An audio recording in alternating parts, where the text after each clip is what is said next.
और इसी के बाद में जब हम लोग बायोकेमिकल स्टडी करेंगे, बायोकेमिकल स्टडी, यहाँ पे हम लोगों ने देखा कि जो ये प्रोटीन और इसमें, हाँ, बायोकेमिकल स्टडी करने के बाद हम लोगों को पता है प्रोटीन और कार्बोहाइड्रेट दोनों इसमें है, यानी कि जो सेल मेम्ब्रेन है उसमें प्रोटीन और कार्बोहाइड्रेट का अमाउंट भी है। कार्बोहाइड्रेट, प्रोटीन तो पता था, कार्बोहाइड्रेट भी है, प्रोटीन प्लस कार्बोहाइड्रेट है ना, प्रोटीन और कार्बोहाइड्रेट का अमाउंट भी है। हाँ, तो यहाँ पे लिखे biochemical investigation clearly revealed that the cell membrane also possess protein and carbohydrate, the ratio of protein and lipid variable.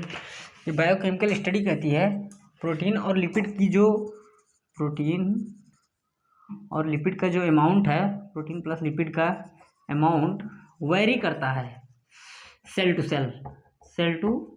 Cell, protein और लिपिड का अमाउंट जो है वो रेशियो जो है, तो रेशियो इसका क्या है पहले इसको भी समझ लेते हैं। रेशियो इसका जो प्रोटीन का रेशियो है ये 52% होता है आरबीसी की मेम्ब्रेन में, याद रखिएगा आरबीसी की मेम्ब्रेन में 52% होता है। लिपिड का जो होता है ये होता है 40%, और बाकी 8% कहाँ गए, 8% होते हैं हमारे अदर, जैसे कि कार्बोहाइड्रेट और कोलेस्ट्रॉल, कई सारी चीज़ें होती हैं इस मेम्ब्रेन्स में। तो इसको हम लोग थोड़ा सा इरेज कर लेते हैं, इसके आगे देखते हैं ये और क्या दिया गया है एनसीईआरटी की लाइन्स में।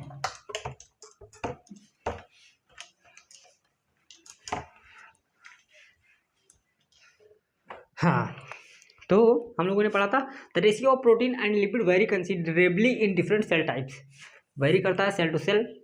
इन human being the membrane of erythrocyte, यानी कि आरबीसी हैज अप्रॉक्सीमेटली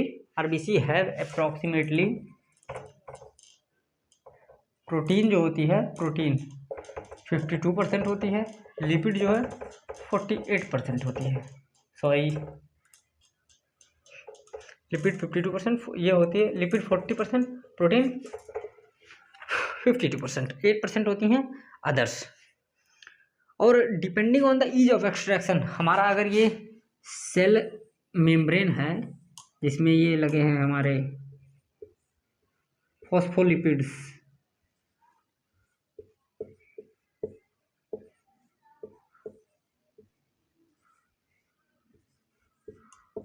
ये है फॉस्फोलिपिड, तो इसमें हम लोग देखेंगे, हम लोग पहले एनसीईआरटी पढ़ लेते हैं। Depending on the ease of extraction membrane protein can be classified as integral and peripheral proteins. Peripheral protein lie on the surface of the membrane while integral protein are partially or totally buried in the membrane.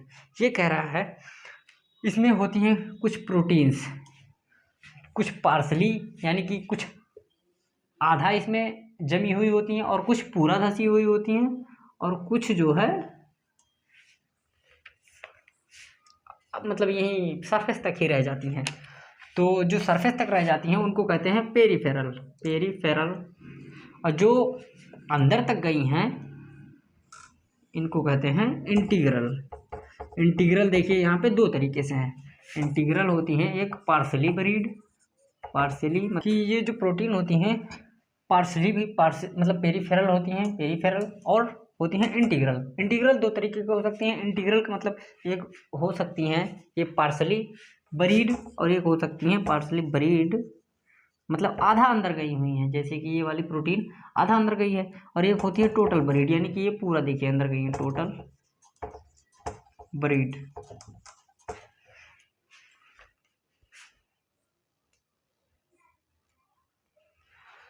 यह है partially buried, ये है total buried. अब इसकी आगे की line हम लोग पढ़ लेते हैं। Peripheral protein lie on the surface of the membrane while integral protein are partially or totally buried in the membrane.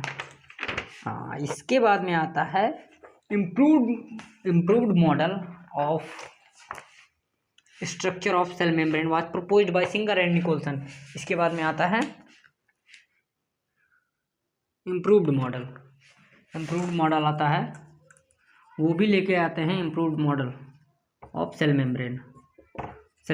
ये लेके आते हैं फ्लूइड मोज़ेक, यानी कि ये सॉरी इसको हम लोग कहते हैं सिंगर एंड निकोलसन साहब ने इसको लेके आया, सिंगर एंड निकोलसन, इसको हम लोग कहते हैं fluid mosaic model. Fluid mosaic. इतनी जल्दी जल्दी रिवीजन के लिए भाई, ये लेक्चर तो है, रिवीजन के लिए है ये लेक्चर।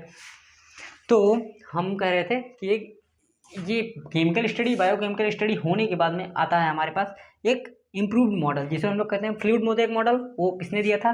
सिंगर एंड निकोलसन ने दिया था, 1972 में दिया था। सही लिख रहे हैं कि गलत लिख रहे हैं?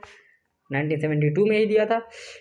इसमें जो होती है कॉसी फ्लूइड नेचर होती है। कॉसी फ्लूइड नेचर क्या होता है? आई विल अंडरस्टैंडिंग यू, मैं आपको समझाऊंगा। अंग्रेजी थोड़ी सी अच्छी है मेरी, अंग्रेजी। कॉसी फ्लूइड नेचर होती है quasi fluid nature. Quasi fluid nature का मतलब होता है कि ये जैसे हमारी स्ट्रॉबेरी खाए हैं आप, स्ट्रॉबेरी, और एक टॉफ़ी भी आती है स्ट्रॉबेरी करके, वो उसको दबाने पे यूँ दबती रहती है रबड़ की तरह। उसी की तरह अगर हमारा मेम्ब्रेन हो जाए ये